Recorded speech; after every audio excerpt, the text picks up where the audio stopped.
തന്റെ മരണവാർത്ത പ്രത്യേക ലക്ഷ്യം വെച്ച് പ്രചരിപ്പിച്ചതാണെന്ന് നടി പൂനം പാണ്ഡെ. കഴിഞ്ഞ ദിവസം സെർവിക്കൽ ക്യാൻസർ ബാധിച്ചതിനെ തുടർന്ന് പൂനം പാണ്ഡെ മരിച്ചുവെന്ന് അവരുടെ ഔദ്യോഗിക ഇൻസ്റ്റഗ്രാം അക്കൗണ്ടിൽ പോസ്റ്റ് ചെയ്തിരുന്നു. സെർവിക്കൽ ക്യാൻസറിനെ കുറിച്ച് അവബോധം നൽകാനാണ് താൻ വ്യാജ മരണവാർത്ത സൃഷ്ടിച്ചതെന്നും പൂനം ഇൻസ്റ്റഗ്രാമിൽ പോസ്റ്റ് ചെയ്ത വീഡിയോയിൽ പറയുന്നു. സ്തനാർബുദം കഴിഞ്ഞാൽ സ്ത്രീകളിൽ ഏറ്റവും അധികമായി കണ്ടുവരുന്ന ക്യാൻസറാണ് ഗർഭാശയഗള അർബുദം അഥവാ സെർവിക്കൽ ക്യാൻസർ. കണക്കുകൾ പ്രകാരം ഏറ്റവും കൂടുതൽ സെർവിക്കൽ ക്യാൻസർ രോഗികളുള്ളത് ഇന്ത്യയിലാണ്. ഗ്ലോബോഗാൻ റിപ്പോർട്ട് പ്രകാരം 2020 1,23,907 പേരെ സെർവിക്കൽ ക്യാൻസർ ബാധിക്കുകയും 77,348 പേർ മരണത്തിന് കീഴടങ്ങുകയും ചെയ്തു. മറ്റ് ക്യാൻസർ രോഗങ്ങളിൽ നിന്ന് വ്യത്യസ്തമായി ഒരു അണുബാധ മൂലമാണ് സെർവിക്കൽ ക്യാൻസർ ഉണ്ടാകുന്നത്. സർവ്വസാധാരണമായ ഹ്യൂമൻ പാപ്പിലോമ അഥവാ HPV എന്ന വൈറസിന്റെ വകഭേദങ്ങളാണ്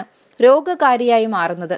അതുകൊണ്ട് തന്നെ 15 വയസ്സിന് മുകളിലുള്ള ഇന്ത്യയിലെ 51.4 കോടിയോളം വരുന്ന വനിതകളിലും രോഗം ബാധിക്കാനുള്ള സാധ്യതകൾ അവഗണിക്കാനാകില്ല. അതേസമയം HPV വാക്സിൻ ഉപയോഗിക്കുന്നതിലൂടെ രോഗം പൂർണ്ണമായും പ്രതിരോധിക്കാൻ കഴിയും. 200-ലധികമുള്ള HPV വൈറസ് വകഭേദങ്ങളിൽ 14ഓളം വൈറസുകളാണ് ക്യാൻസറിന് വഴിവെക്കുന്നത്.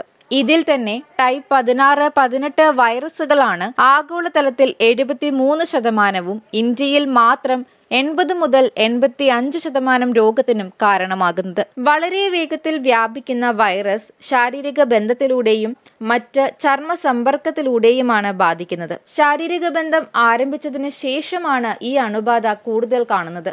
50 വയസ്സാകുമ്പോഴേക്കും 80% പേരിലും ബാധിച്ചിട്ടുണ്ടാകുമെന്നാണ് കണക്കാക്കുന്നത്. 85% പേരിലും വൈറസ് ബാധ 1-2 വർഷത്തിനുള്ളിൽ മാറുന്നതായിട്ടാണ് കണ്ടുവരുന്നത്. അതുകൊണ്ട് തന്നെ എല്ലാവരിലും സെർവിക്കൽ ക്യാൻസർ ഉണ്ടാകണമെന്നില്ല. അതേസമയം ബാക്കി 15% പേരിൽ അണുബാധ സ്ഥിരമായി നിലനിൽക്കും. ഇതിൽ 5%-ഓളം പേരിൽ സെർവിക്കൽ ക്യാൻസറിന് മുന്നോടിയായിട്ടുള്ള കോശ വളർച്ച ഉണ്ടായേക്കാമെന്നാണ് കരുതുന്നത്. പലരിലും രോഗലക്ഷണങ്ങൾ കാണാത്തതിനാൽ രോഗനിർണയവും ചികിത്സയും വൈകുന്നുണ്ട്. HPV വാക്സിൻ ഉപയോഗിച്ച് ഗർഭാശയമുഖത്തുണ്ടാകുന്ന സെർവിക്കൽ ക്യാൻസറിനെ പൂർണ്ണമായും പ്രതിരോധിക്കാൻ ഇന്ന് കഴിയും. യോനിയിലും മലദ്വാരത്തിലും ഉണ്ടാകുന്ന ക്യാൻസറിനെയും പുരുഷലിംഗത്തിലുണ്ടാകുന്ന ക്യാൻസറിനെയും പ്രതിരോധിക്കാനും ഈ വാക്സിനുകൾക്ക് കഴിയും. ബൈവാലന്റ്, ക്വാഡ്രിവാലന്റ്, നോനാവാലന്റ് എന്നിങ്ങനെ 3 തരത്തിലാണ് HPV വാക്സിനുകൾ നൽകുന്നത്. ഏറ്റവും അധികം സെർവിക്കൽ ക്യാൻസർ ബാധിതർ ഉണ്ടാകുന്ന രാജ്യം എന്ന നിലയിൽ അണുബാധ ചെറുക്കുന്നതിന് വാക്സിൻ എടുക്കുന്നതിനെ പ്രോത്സാഹിപ്പിക്കേണ്ടതുണ്ട്. ഇതിനായി HPV വാക്സിനെ ദേശീയ പ്രതിരോധ കുത്തിവയ്പിൽ ഉൾപ്പെടുത്തുന്നതും നല്ലതാണ്. ഗാർഡാസിൻ, സെർവാരിക്സ് എന്നീ പേരുകളിൽ അറിയപ്പെടുന്ന HPV വാക്സിൻ 1-ലധികം ഡോസുകളായിട്ടാണ് നൽകുന്നത്. പ്രായത്തിനനുസരിച്ചാണ് എത്ര ഡോസുകൾ എങ്ങനെ നൽകണമെന്ന് തീരുമാനിക്കുന്നത്. കുട്ടികളിൽ കൗമാരപ്രായത്തിൽ തന്നെ നൽകുന്നതായിരിക്കും നല്ലത്. 9 മുതൽ 14 വയസ്സുവരെയുള്ള പ്രായമാണ് ഏറ്റവും ഉചിതം. 2 ഡോസ് ആയിട്ടാണ് നൽകേണ്ടത്.